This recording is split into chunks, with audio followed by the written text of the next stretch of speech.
Good afternoon, everybody. As mentioned, my name is Roxanne Harper, and I'm originally from Ill Ground First Nation, which is located in the central part of the province of New Brunswick. It is truly an honor to be here today with you. I would like to welcome the elders, any of our leadership, and the conference delegates.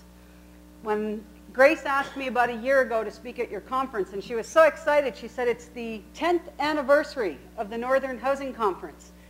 And I was quite excited myself because I was there at the first housing conference that took place in Thunder Bay. And I got to tell you, my relationship with the Northern Housing Conference outlasted my marriage.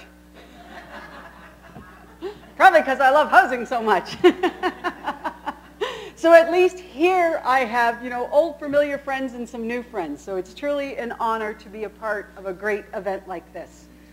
When I was approached by Grace, she initially asked me if I would speak about housing policy, and I certainly welcomed the opportunity.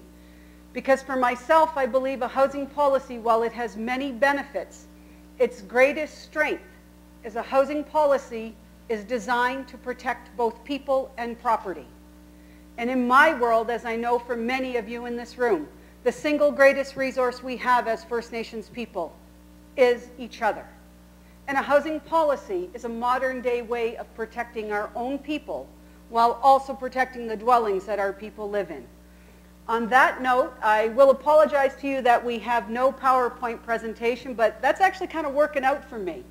Because you should know I have been a professional trainer for 26 years, and I have used PowerPoint 3 times. I would have said 4 if this had worked, but apparently I'm a little vain, and it really is all about me. However, you do have a copy of what would have been my PowerPoint presentation in your binder under housing policy. What we're going to do is we're going to kind of go through some of the highlights of a housing policy, talk about a few different things. In communities across the land, attitudes to housing are changing. First Nations are making important decisions about the houses of their people, recognizing that good housing is a path to stronger the duration of the day, and I would welcome an opportunity to speak with any of you. The first page, if you all want to have a look at the handouts, we're going to start off nice and simple. How many people in the room, just raise your hand, actually have a housing policy? All right, let's do some aerobics now. So you keep those hands up if you have a housing policy. How many of you are consistently enforcing that housing policy? Oh yeah, now we start the exercise. That's all right, because in my opinion, you're like the majority of us. Many, many First Nations develop a housing policy, and the development is very much like the construction of a home. That is the easy part. Just like our houses, once they're on the ground, the challenge is to maintain them and to preserve those properties. The challenge with a housing policy is to consistently implement it and enforce it, and to make sure that the policy is relevant and protects the needs of the nation, that a housing policy protects our cultural beliefs and our practices, that it's something that is real and enforceable and something that our leadership can actually defend. Those things take a lot of work and a lot of effort. And like many things in life, a housing policy continues to change. But nonetheless, once you make a commitment to having a housing policy, we believe that your First Nation will benefit from it. And I've listed some of the more obvious benefits on the first page of my handouts, which include things like a housing policy will confirm how your housing programs and services are provided to your members. It will define the roles and responsibility of both the occupant and the administration. It will detail processes to ensure that all applicants and occupants are treated equally. It will help the band in protecting their financial investment. And for that one reason alone, all of you in this room actually have millions of dollars tied up in your housing portfolio. And because of the amount of money that we have tied up in this program, in most First Nation communities, there is no greater expense than the housing portfolio. And I see some heads nodding. So you've already figured this out back home. If you have 10 houses on reserve, I used to say that'd be about $1 million worth of assets. But according to the presentation I heard this morning about running housing as a business, which I firmly believe in, that would now tell me that 10 houses today would be equal to more like $2 million. So while I used to think we were pretty wealthy before, I now am convinced that we are like a Donald Trump of Indian country, except we got better hair. Well, most of us. A housing policy will also provide direction on property management issues. Things like how will we deal with occupant damage? How will we deal with vacant or abandoned homes? How will we deal with things like illegal activity, house parties, non-payment? All of those are property management issues which can be included in your housing policy and will serve to provide direction to both the occupant, the administration, the leadership, and the membership. Whenever it's necessary to enforce the policy, the procedures will be included and detailed there. One of the things that I didn't put in here, one of the greatest benefits of a housing policy, and I consider myself a bit of a realist. We all know, for anybody in this room who's worked in on-reserve housing for a while, we know that one of our realities is a very high staff turnover on reserve. There's not a whole lot of glory and fame in being the housing coordinator.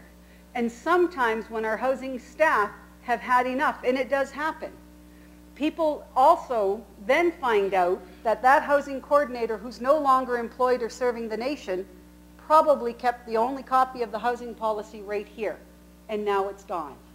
Yeah, so some of you have been there. You probably picked up after those mental policies left the building.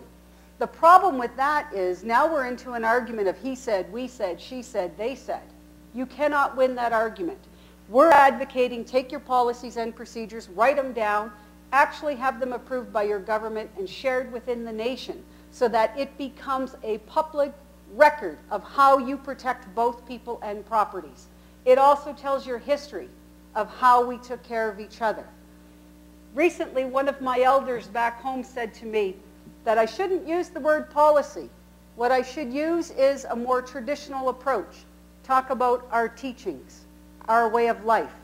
As First Nations, we have always had teachings. We always had rules. A lot of people tell me, oh, policy's only for a white man. They only have rules. We don't have rules. And I say, you're wrong. We have a culture and society based on rules.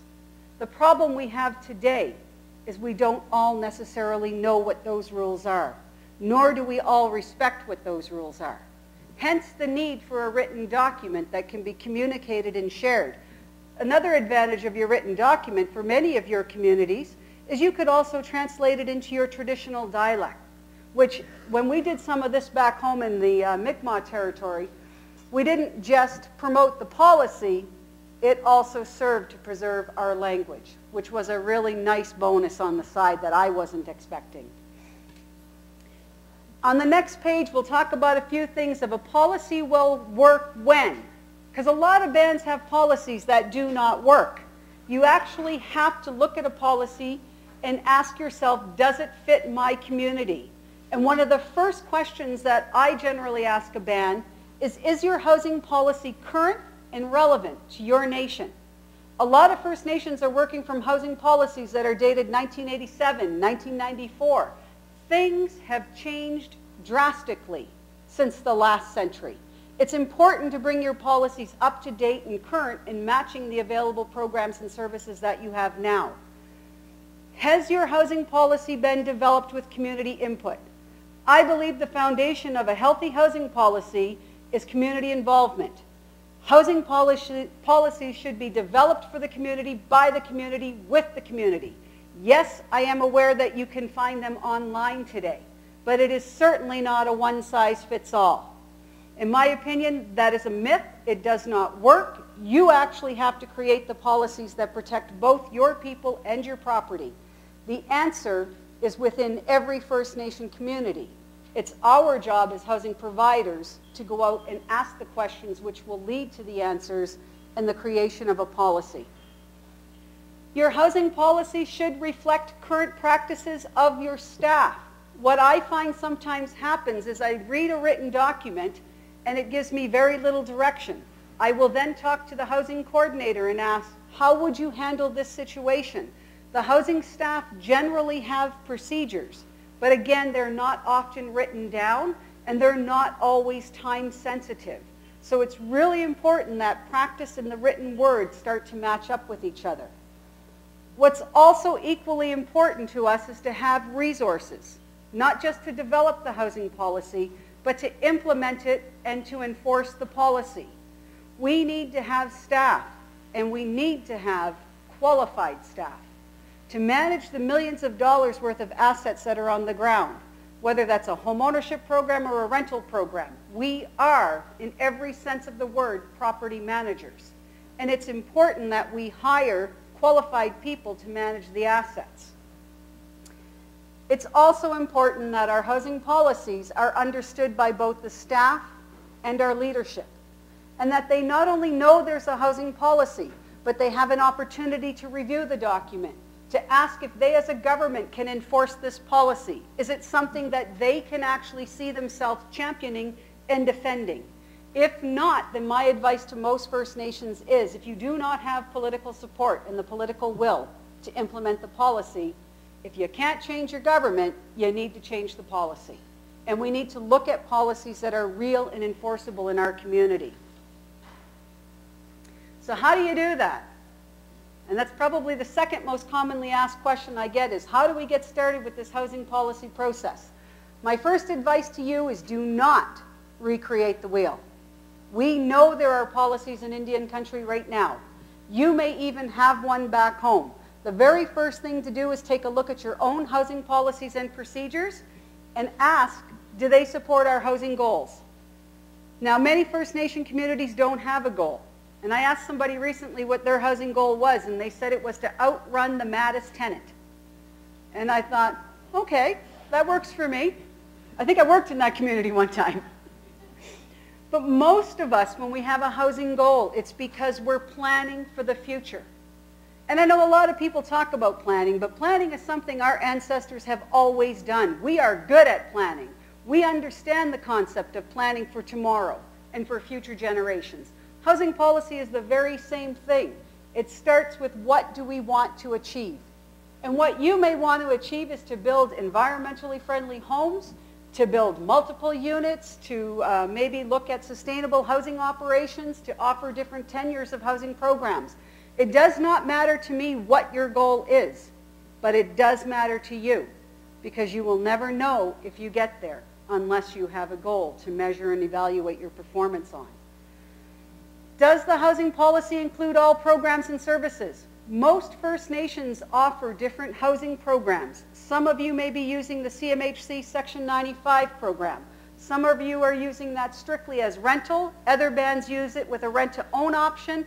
And there are also more and more First Nation players getting into the home ownership game right now.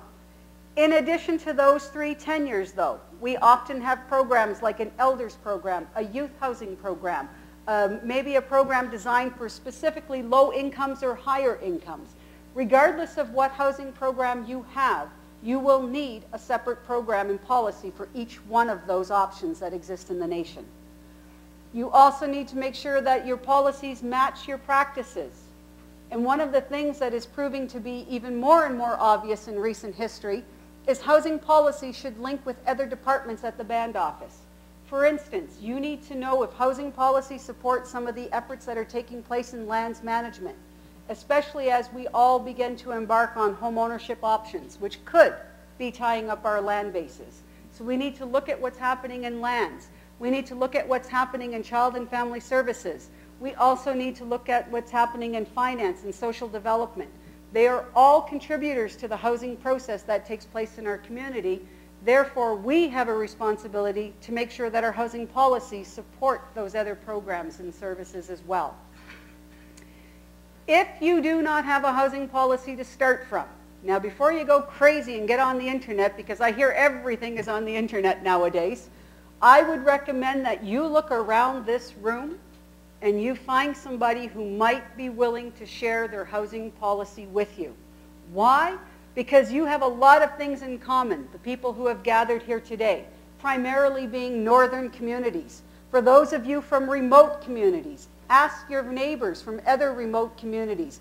Look to a First Nation who is similar in size, similar in programs, and might even have some of the same governance principles that your leaders aspire to. Why? Because it'll be a better starting point than just pulling one off communities that are nothing like your own. Just because something works in one reserve, though, does not guarantee it will work in your community. When we look at someone else's housing policy, it does not mean we will adopt it straightforward. It means it's an option for us to consider. It's just one more tool that we will take into consideration. But it is absolutely important that you find a way to customize policies to fit your nation. One of the ways of doing that is to know what your deficiencies and your gaps are back home. Take a look at each of the programs and decide, where do we start? A lot of people ask me, which program should I start with? And I will tell you honestly, there's no right or wrong.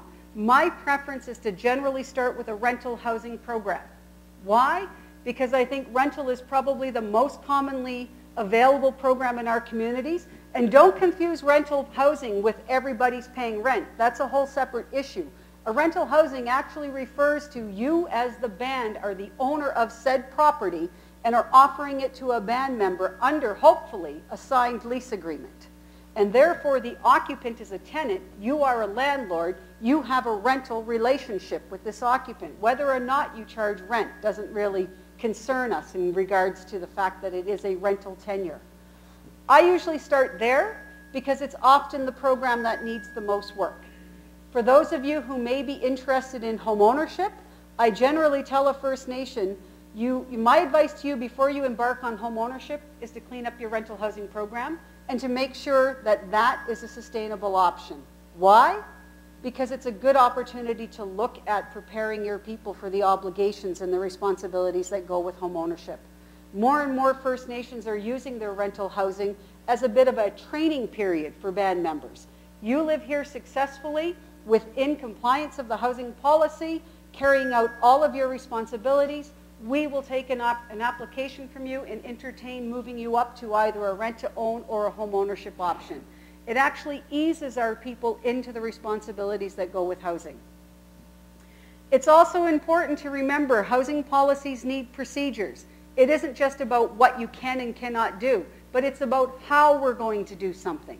And procedures are actually what will give the direction to either the occupant or the staff as to what they need to do and when they need to do it. It also provides an opportunity for people to learn about the policy.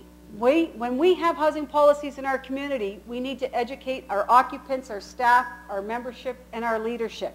We need to look at changing housing policies to include things like mandatory workshops for all new applicants, so that when they move into a home, they have had an opportunity to learn firsthand what their obligations to the nation will now be. Because if I tell you, I've worked in Aboriginal housing for 26 years, and every week I meet an Indian who tells me, nobody ever told me that. And I'm thinking either we're not doing our job in housing, or people are forgetting what we told them. So to look at that, maybe we need to change the eligibility criteria back home to make attending these workshops mandatory for all new applicants. You got nothing to lose by trying.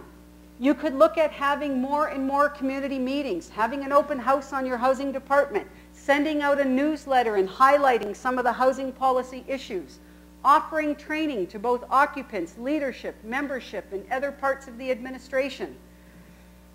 All of that is great and fine, though, but our reality, though, is we also need to have the human and the financial resources to do that. And the truth is, in many of our communities, we're barely hanging on. And while a housing policy doesn't necessarily give you additional revenues, it does provide direction on how you spend existing revenues. And I wish I could say it would make money for us, but that has not been my experience yet. What I have seen, though, is bands who, with this implementation of a successful housing policy, have been able to better manage their very limited resources by deciding how the money is spent back home. And also by looking for volunteer things like sweat equity, contributions from the occupants, or just members in the nation who are willing to support housing activities and goals. When you look at changing your housing policy, you're going to need to make some revisions. The first rule of thumb is to dedicate the time and the effort that it is required to make the revisions. Most First Nations create a housing policy and they say, wow, I'm done. And then it sits on the bookshelf gathering dust. That is unacceptable. Nowadays, we have to keep our policies current and up to date, and to do that, we need to dedicate the time on a regular basis to reviewing and evaluating them.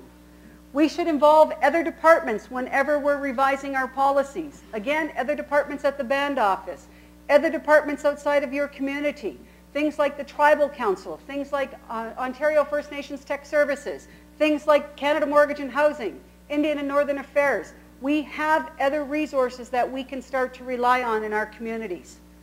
Remember, you'll need a separate section for each policy, looking at market housing, rental housing, elders housing, youth housing, etc.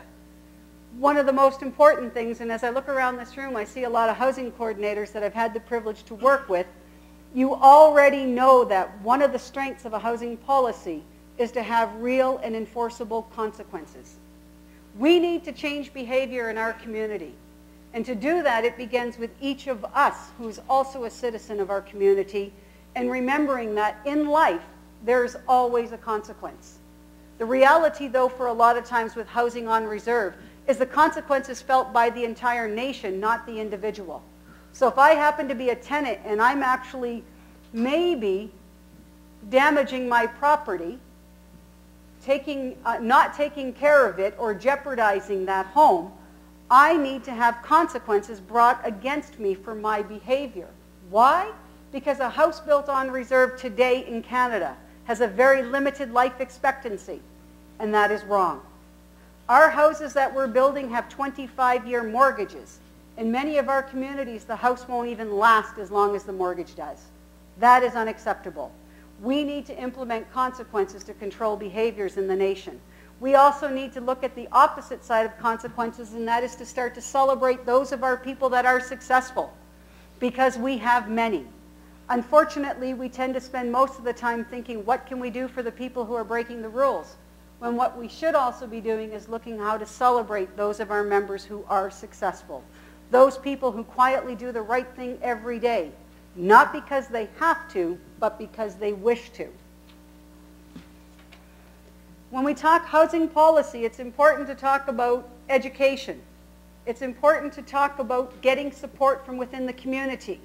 And in my experience, it's easy to get support. It's really hard to maintain that support. We need to constantly be confirming our leadership's understanding and the support for the policy. We need to train them, offer orientation, and increase our reporting back to our leadership on what's happening with housing. For most of your communities, there is no other program back home that's costing this much. We literally have millions of dollars tied up. We need to be held accountable and report to our leadership on what's happening with this program. We must on a regular basis share the information with the members to keep them aware of why we're implementing policy, why we do some of the things we do. And one of the things that I know to be true in most First Nation communities, if you don't tell them, they will gossip. Anytime you're gathered like this to talk about housing, people back home, the rumors are flying. They're like, holy, you know, Deidre and Lana are right now in Thunder Bay. I bet you they're talking about evictions. I mean, the rumors fly in our community. It happens. What can we say? It's our job to keep the communication lines open and to own the truth and to tell people what's really happening in the housing programs and services. One of the ways to do that I often recommend with housing policy is you should create the Reader's Digest version of your policies. Most housing policies, if a band member walked into the band office today and said, "Can I see the policy?" they would be handed a stack of papers that many people might not be able to comprehend or understand. Our job is to write the Reader's Digest version to that. A 1 or 2 page description of each program and service and some of the housing policy highlights. Keep it simple. If you offer a rental program, what is the objective of your rental program? It's probably something like to offer affordable, adequate, suitable housing to the members in need. Who is eligible? Come right out and say, we're looking at band members of a certain age with a certain income level. Also have the courage to say who is not eligible. And more First Nations are beginning to actually say they will put in writing who is not eligible. And what we're seeing is a real trend in Indian country to things like, if you had previously lived in a band-owned property and you caused damage or you left a financial deficit behind for the nation. More and more First Nations will be denying these applicants assistance in the future until they make restitution back to the community. And again, I see some heads shaking. You know, some people say to me, oh, a situation like that is cruel and unkind. Our people need housing. And that's exactly why we need to raise the bar. The minute you expect more from your people, you get more. It's absolutely crucial for us to start to expect the occupant who lives in these homes to also contribute to their housing solution. We cannot do it without their support. You're going to have to educate the occupants. Things are changing on reserve at a lightning speed. You know, sometimes it looks like nothing's changed. But I can tell you, having looked back on my career for 26 years, an awful lot has changed. We have walked a very long road. Sometimes it's been lonely. Most of the time it has been uphill. But we are still walking and moving forward, and things are changing. We have success factors behind us. We have the strength of our nations behind us.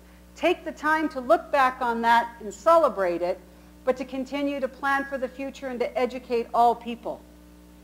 Always promoting the benefits of a housing policy. Because a housing policy takes time and costs money, and I can appreciate that.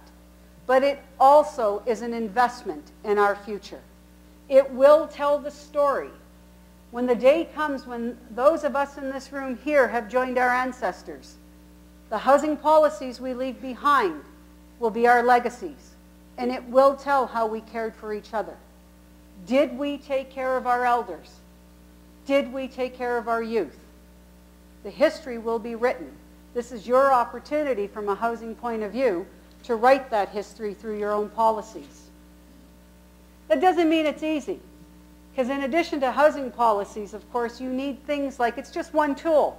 You also need things like selection criteria, eligibility criteria. Some bands use point rating systems. You will need things like an affordability analysis, especially if your community is one of those communities who does charge for the use of the house.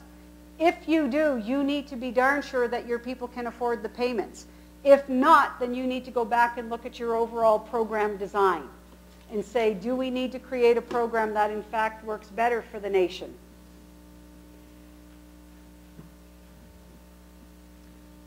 A couple of things that I would like to do at this point in time is to ask if I could have 4 volunteers in the room. Because, I mean, you heard a little bit about me.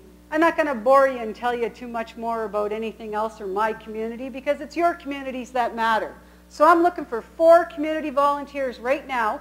And before you jump up, those of you who know me know that this is going to cost you something, okay? So I want you to hear what the instructions are. I would like 4 volunteers to take on. I'm going to give them a minute to think about it. And then one at a time, they'll stand up and they'll tell us what they believe to be their greatest challenge with housing policy. But don't just complain, because now I want you to take it one step further and tell us what's one thing you plan to do to overcome that challenge back home. Because the challenges are many. The obstacles are great, but so isn't our commitment to the nation to overcome those obstacles. So who would like to be my first volunteer? Don't avoid eye contact with Roxanne. Thank you. Joe? Stand up there, Joe. What's your greatest challenge and how are you going to overcome it?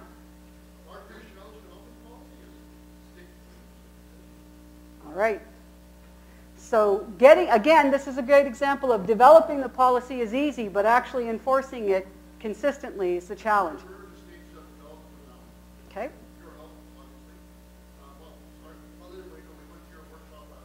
Okay.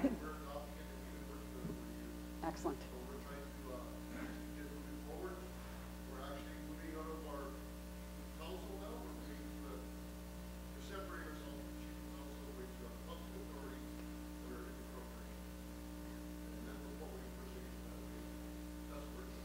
Very good. Well, congratulations. I think we should all give Joe a big round of applause. And because Joe helped me out, I'm going to give Joe a Turtle Island t-shirt. So if they take your house away from you, you still have a shirt. Okay, who would like to be my next volunteer? Now don't make me volunteer somebody. because you know I could do that. All right.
By 70, okay.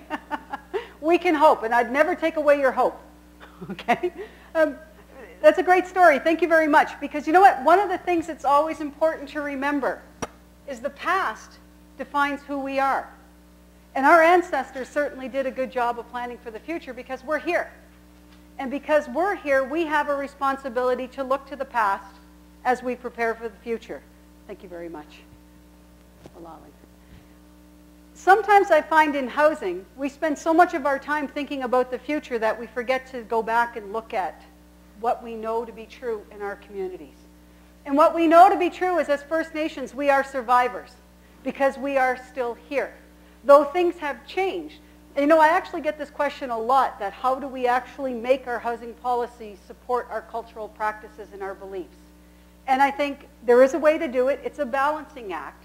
And sometimes it's as simple as remembering what our teachings were.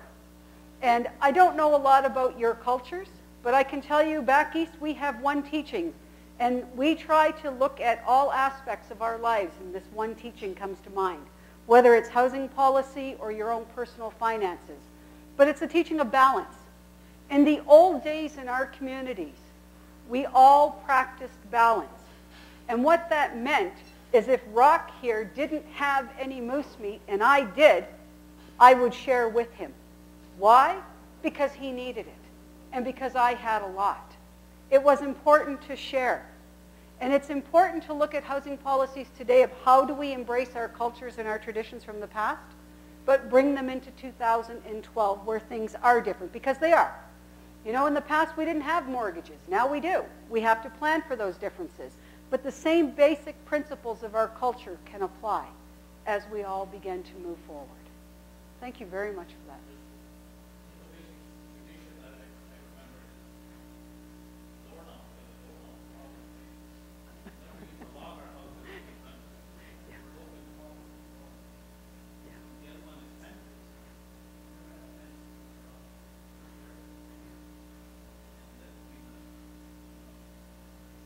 Things have changed. Absolutely. Okay, one more volunteer. Oh. Okay.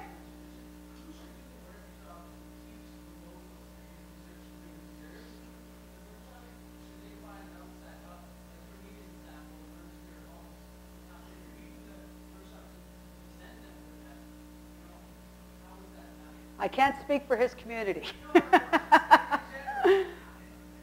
My advice is always, whenever you have the answers in your community, try and train your own people and educate your own people. You know, one of the things that is a gift to us is as Aboriginal people, we generally can resonate with each other. But not all communities have those resources. So what I would suggest is that if you don't have the resources available back home, Look to your neighboring communities. Look to your tribal council. Look to tech services. If there's nothing available within that network, then you begin to expand by looking beyond. But nonetheless, we do have to find ways to train and educate our people about the modern day realities of housing programs and services, including things like basic home maintenance, of which CMHC has a wonderful basic home maintenance program, which can kind of focus on those locks and doorknobs. We've moved a bit away from teaching people about the traditional on-reserve key, which was this. Oh, that was videoed. Oh, now forever I'm going to be, there's proof that I know the on-reserve key. But, you know, so we've moved away from that by talking about why not to do it and how to do it better.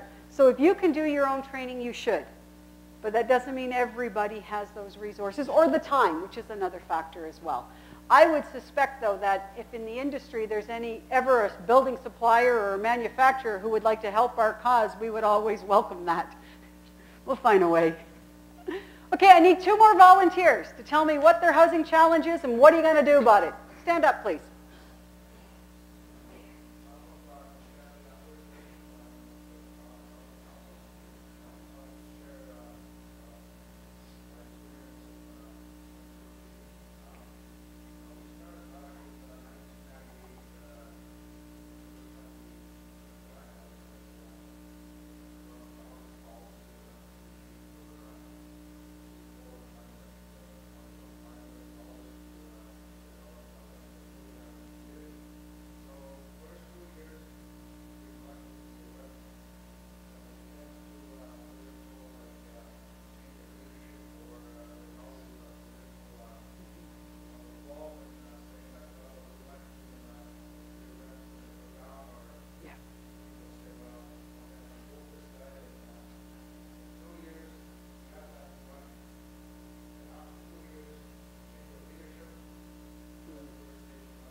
Absolutely.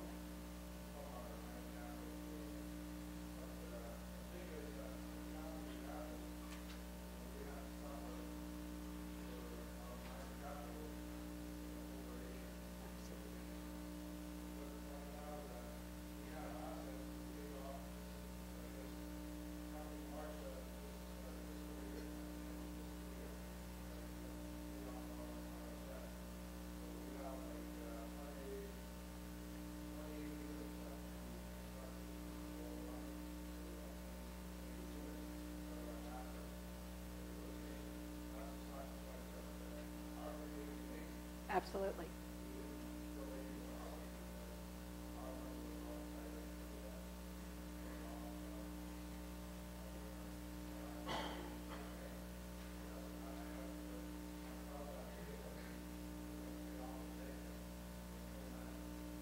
That's a nice contribution. I think that's very cool.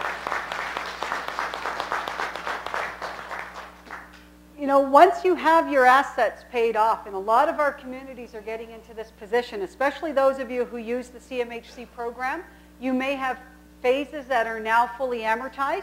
The mortgage obligations have been met. You still need a housing policy. You now need also a plan to decide what to do with the assets.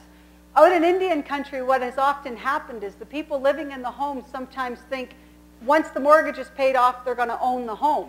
And I would argue if you have that understanding in your community, you need to make sure your housing policy is supporting that, and you need to make sure that your people are ready for the true definition of home ownership. Because though the mortgage obligations are met, you still have ongoing costs for operating those homes. So you may still, in this case, have to continue with a rental regime. Why? Because the operating costs are true. You know, things like replacement reserve, any repairs, insurance, and upkeep on those assets. And that's proven to be where the big bucks are these days.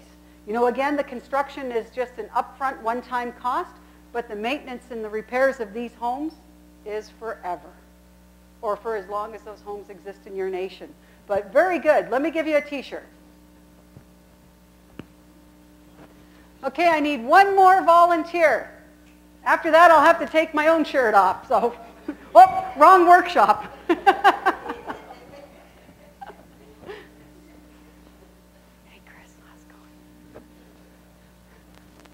T-shirt going, yeah, I should get that. Okay, a volunteer at the front of the room.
Absolutely. Absolutely. Wow. Well, you know, I'm kind of torn because I got one T-shirt, and that was sort of a community answer. So maybe you could share. I'll take the sleeves. There you go. Absolutely.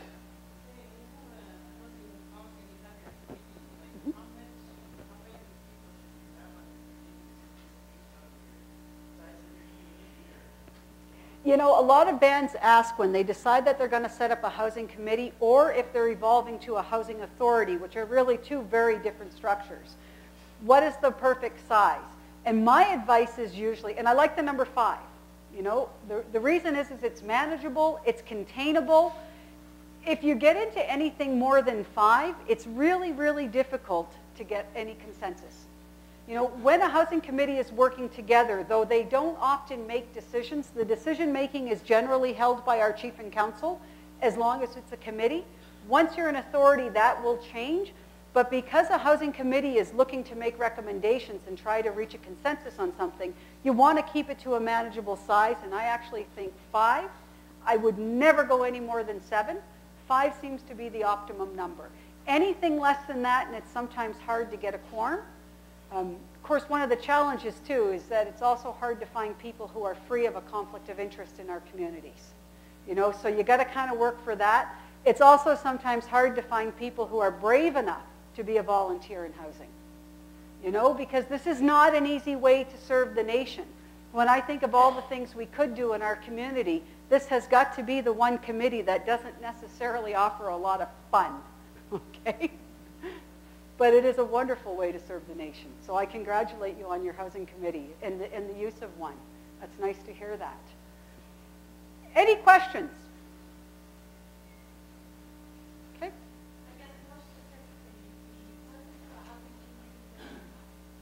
The purpose of a housing committee is generally to assist the administration in achieving the housing goals. I mean, that's sort of a canned answer. What it usually does is a housing committee is reflective of the membership. So it would sort of like be a liaison between you and the community members. It would also make sure that the administration and the leadership is hearing the voice of the nation. So some First Nations, to do that or to guarantee that, they will structure a group of volunteers. And let's say if we stuck with the model of 5, you might have 1 elder on there, 1 youth on there. And I've seen things like 1 male, 1 female, 1 band employee. You know, so you're looking at having some cross-representation of the nation. And recently, I've even seen a First Nation community who kept 1 position on the housing committee for off-reserve band members because they looked at their demographics, and the majority of First Nations people now live off-reserve. Not always by choice, by the way. You know, so just looking at how can they better serve the nation and reflect the needs of your people. Sure.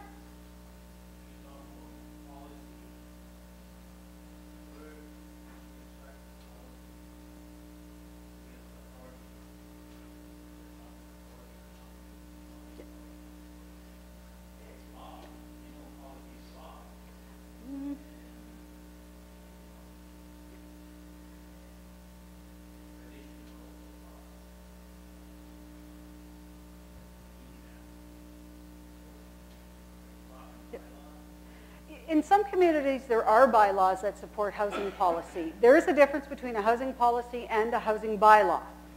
Most First Nations have a housing policy. Where does it get its authority from? Its authority is delegated by the government, which is the chief and council at that point in time. Is it always consistently enforced? That is a different issue. Some First Nations, to ensure the enforcement or to take the enforcement up to a new level, have actually started following a housing bylaw. And the bylaw, the real difference is if I have a housing policy and I decide in my housing policy that I'm going to, let's say, serve an eviction on Joanne, I have to pick on CMHC here. I have to kick you out of my house now, okay? Give me your shirt. I'll give it away. But let's say I'm going to serve an eviction on Joanne for whatever breach of the lease agreement. If it's a housing policy, I will be the person who serves the eviction notice unless I can convince somebody else from the band office, sometimes the band manager, sometimes a representative of council. If it's a housing bylaw, you can actually request the presence and the services of whoever has policing jurisdiction, because the constables, their job is to uphold the law. So that tends to be the big difference between the bylaws and the housing policy. Could come down to the enforcement of them. You know, whereas if it's just a policy, the RCMP don't have to help me, or the Anishinaabe police, whoever has policing jurisdiction, don't have to help enforce a policy. So some bands are saying we need to do more.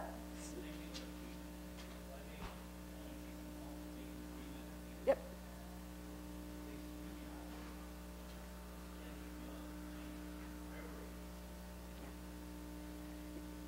You know, hopefully, how many people in the room are using lease agreements or rental agreements? All right. You know, there was a time not that far back when no hand in this room would have went up. And it's because we're learning lessons the hard way.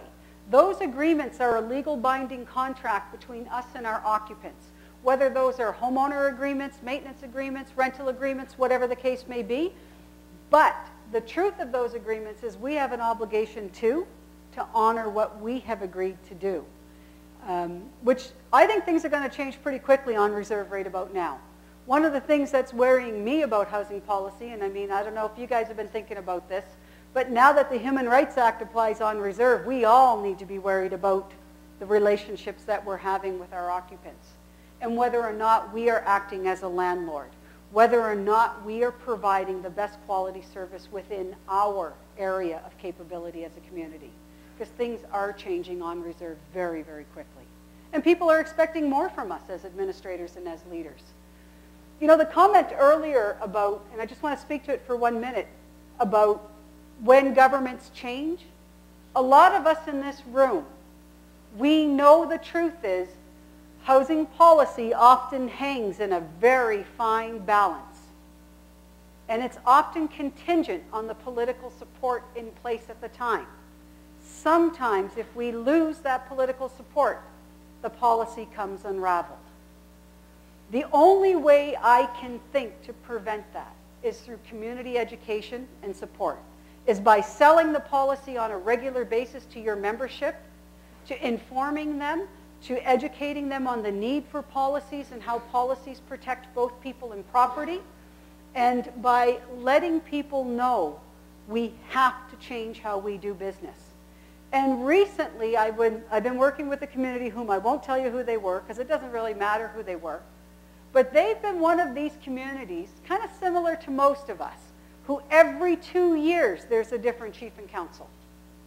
And because I've worked with this community quite a bit, I started with them about 1997, and then I was back again in 1999. Then I was back again in 2001. But every 2 years I wasn't there, okay? But one of the things we charted was how political support affects housing policy. And we actually ran some numbers, and we were able to look at, for instance, in this case, it was the situation of paying for houses. Every time this one particular government was in, they ran a platform on sustainability. And they said, we will improve the living conditions. We will invest in housing. We will do that with your help and your support. You'll pay your rent, we'll put the money back into housing. And they made the guarantee out to their membership. So every time they were in office, houses were being repaired, new houses were being built. But then they would be booted out of office on the next election because the other guy would say, vote for me and nobody pays. Two very interesting messages in Indian country. So one of the things we actually showed their membership one time at a community meeting was what happens every 2 years to their housing portfolio. Without coming right out and say every time Chief Grace is in charge, nobody gets any repairs or renovations. You know, and every time Chief Roxanne is in charge, I'm a good chief, we reinvest in the community. But you know, it was interesting because the chief who was often in power, the one who would absolve rental agreements, actually attended that community meeting. And he said to me after, are you absolutely sure about this? And I said, yes, we are. The audits demonstrate that. And he said, I never understood. Nobody's really ever told me or explained to me the importance of why we are doing this, why we're following policy, why we're trying to get people to reinvest in the community. And do you know, I was really pleased to say, he announced in his next campaign that if he was voted into office, he would not suspend rent collection anymore. And for that community, I think what their turning point was education and communication and the courage to tell the truth. Because we don't always do that in housing. You know, implementing policy is a hard thing to do. And it doesn't offer a lot of rewards to us. But it is a necessary thing to do. Any other questions? Yes.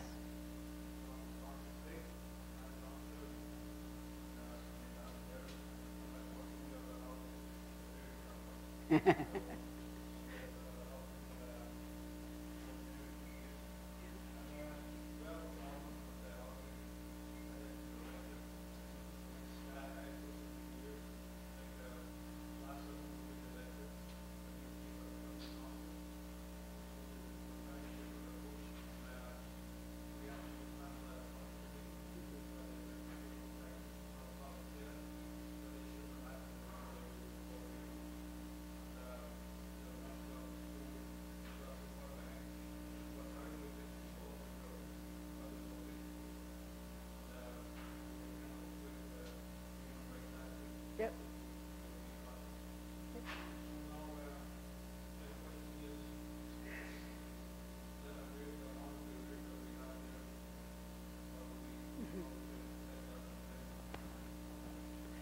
You know, again, it's a very common question. I mean, I was teasing James Danielson earlier. I don't see him in the room, but is James here? Because I said to him, James, I'm going to try to talk today for an hour and 45 minutes and not talk about arrears. And he said, good luck with that. And it's because this is the issue right here in Indian country. It does not matter where I go. This issue comes up everywhere. And in my advice is when we deal with this from a housing policy point of view, the first thing to remember with arrears management is it is a shared responsibility. With all due respect, I know a lot of the housing coordinators in this room have tried very hard to serve the nation, and I know a lot of our government officials are struggling with how do we do this. But arrears management is a shared responsibility. We quite often look to the tenant to say, well, why didn't you pay? I could just as easily turn the tables and say, why didn't you collect? Why didn't you send out the letters? Why didn't you knock on the doors? Why didn't you negotiate the repayment agreements? It truly is a shared responsibility at the community level. My advice to most bands when you have arrears, and some First Nations are running arrears in the 6 digits, and just the term arrears refers to any unpaid debt or liability in housing. So it could be rent, it could be mortgages, it could be maintenance fees, it could be renovation loans, it could be water and sewer. Whenever you have arrears on your books, a couple of things you got to keep in mind is one, there's a difference between historical arrears and getting people to pay their rent today. 2 very different things. And sometimes I actually have to say, let's get everybody paying. Let's start with that. You know, and maybe we're not paying what they think we should be paying. You know, some bands use LEM, some don't. Some use rent geared to income. Sometimes the amounts are not affordable in some of our communities. So we have to look at the policy from that point of view. Are the rents we're charging real? Do they cover operating costs? Do they have to be subsidized? Can people afford them? And you have to go through this whole process, but you also have to condition your people to start to pay and accept their responsibility if that's in your housing policy. But at the same time, we all know policy is not enough. There needs to be a consequence. And if there isn't a consequence, we will not change behavior. And let me give you the best example I know of. How many people in this room have a driver's license? Okay? So, what's the average speed limit in Ontario on a highway? If we're going down Highway 17, what's the average speed limit? 90? How many of you drive at 110? Put your hands up. All right, because I'm going to give you all a head start.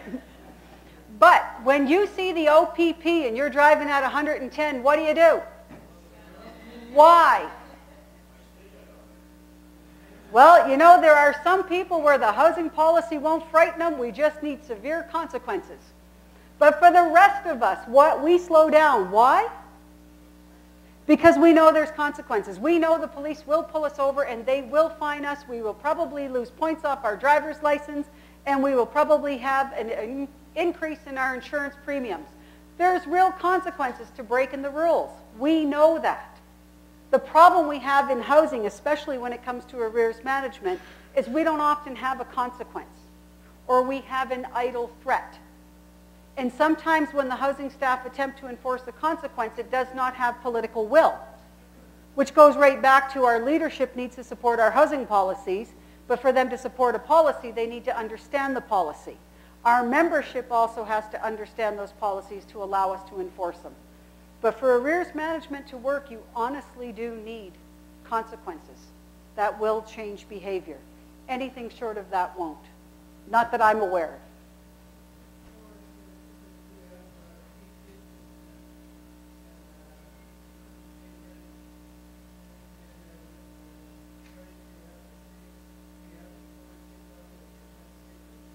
You know, and again, this is another question that I get. And first of all, it goes back to when we deal with arrears management, we need to really know what is the problem. When it comes to arrears, arrears is always, always the symptom of another problem. Our job in housing is to find out why they can't pay. Is it that rents are too expensive in our community? Because in some reserves, the rents are too high. Is it because people don't have the income to make the payments? Or, and I'll apologize now if I offend anybody, or is it because sometimes our people have other financial priorities? You know, like I come to any one of your communities and a lot of your reserves I've been to. I mean, one thing I see on reserve all over the country are millions of dollars worth of vehicle loans. You know, my cousin is a bank manager at the Royal Bank, and she actually said to me that the average car loan in my reserve is $600 a month. And that may explain why nobody pays rent. That could be a link right there. The other side of that is our job is to enforce these policies, but they have to be real policies. Would we throw people out if they couldn't afford their rent? Most housing policies, and I knew we were going to talk about arrears. I should have just based the presentation on that. Most housing policies would have what we would call time-sensitive collection procedures. As soon as a payment is missed on reserve, you've got to act immediately. And what I would recommend from a housing policy point of view, if the payment was due on the 1st of the month, by the 4th working day of the month, you're chasing down a late payment. Why? And I see Felix shaking his head in the back, and I know Sagamaw's gotten real good at this in recent years. Why? Because if we chase you down in the first week, we're not looking at those accounts that are $3,000, $4,000, $5,000 in arrears. At the most, we're looking at an account that is 2 months in arrears before we look at a consequence. Would the consequence always be eviction? Not necessarily. A lot of First Nations in the country right now refuse to carry out an eviction as part of their housing policy. Instead, you look for other options. And that could be suspending non-essential services, denying any future renovations or repairs from the home. And in a lot of the remote northern communities, they'll actually relocate people. Whereas they might say, if you're living in a CMHC Section 95 home and you are supposed to be paying $300 a month and you do not make the $300 payment, then perhaps the band will move you out into an older home over here in the community that has no rent charged and put a family in this home that can afford it or is willing to pay for it. There has to be a give and a take. And unless you're prepared to do that, the only other thing I would recommend to your chief and council is to budget for it. You know, if you're not going to charge a fee for the houses, then you need to budget for that. And that's certainly within your realm of possibility and your governance as a leader to do that. But there's a cost every time we do that in our community. And if you can afford it, great. But it may not be affordable. A question at the back of the room?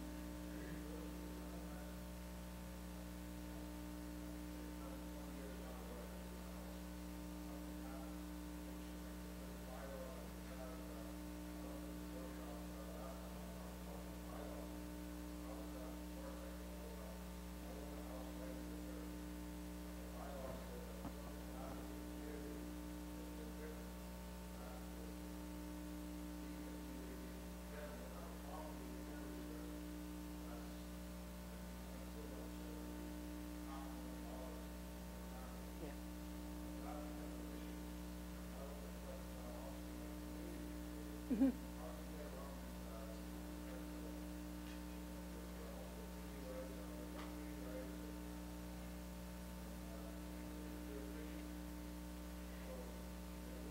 Yep.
Well, I'm certainly not a bylaw expert, but I can tell you from what I have seen out there across the country right now is there's a difference between a housing bylaw and a residency bylaw.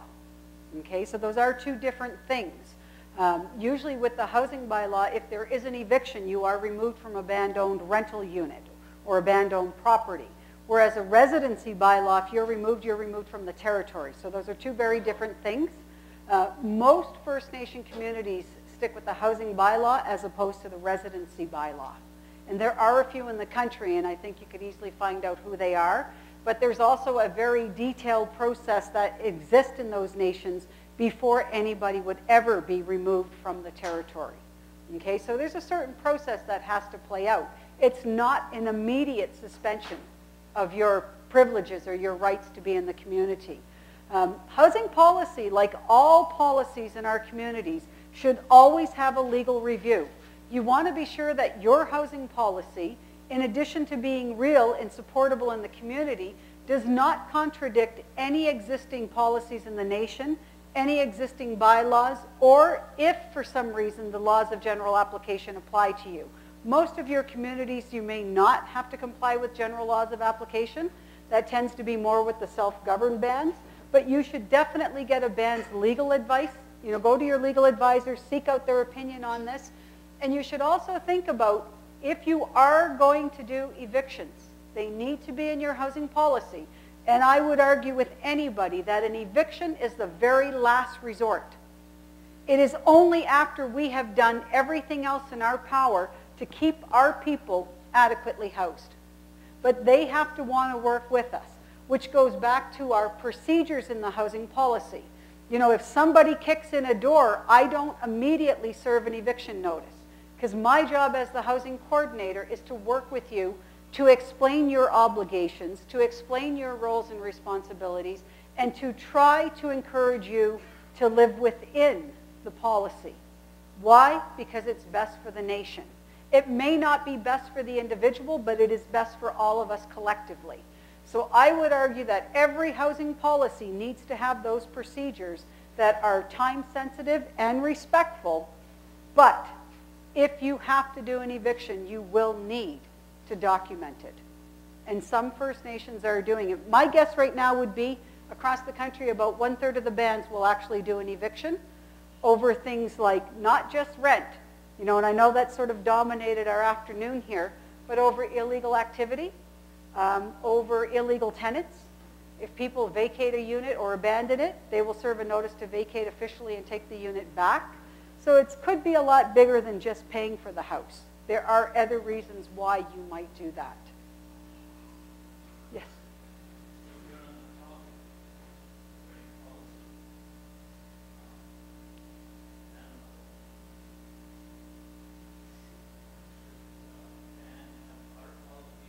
Oh, yeah. Absolutely. Absolutely.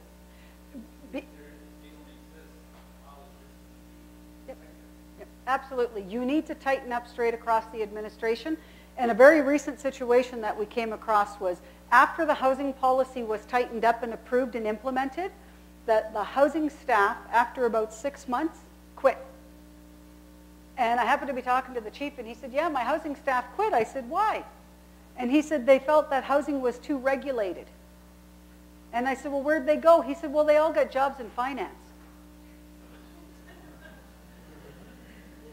Yeah, I'm a little concerned about that. And I said, well, you know, Chief, have you thought about improving the policies and procedures in all band departments? Because it does have to be a consistent approach. If only the housing staff are expected to play at a much higher level, they will start to feel that this isn't fair. Housing takes a lot of heat and effort in the community anyways right now. You know, it has to be one of the parts of our administration that has the highest staff turnover. It also is the most visible thing about our communities. You know, anytime you go to another First Nation community, anywhere, the first thing you see is their housing. And I think that's what contributes to us having such a difficult time sometimes as housing providers in meeting the needs of our people, is that housing is a tough issue. So absolutely, we need to improve all policies straight across the board. Easier said than done. I only have a few minutes, and I wanted to end by telling you a story that my uncle told me. My uncle's name is Donald Ward, and back home when we talk about our relatives, we always have to say their name and their relationship to us. And my uncle is one of the head warriors with the Mi'kmaq Warrior Society. So he has all these things he teaches me, and then one day he came to a workshop with me, and then after the workshop he said, I'm going to tell you a story. And he said, and then you could tell other people this story.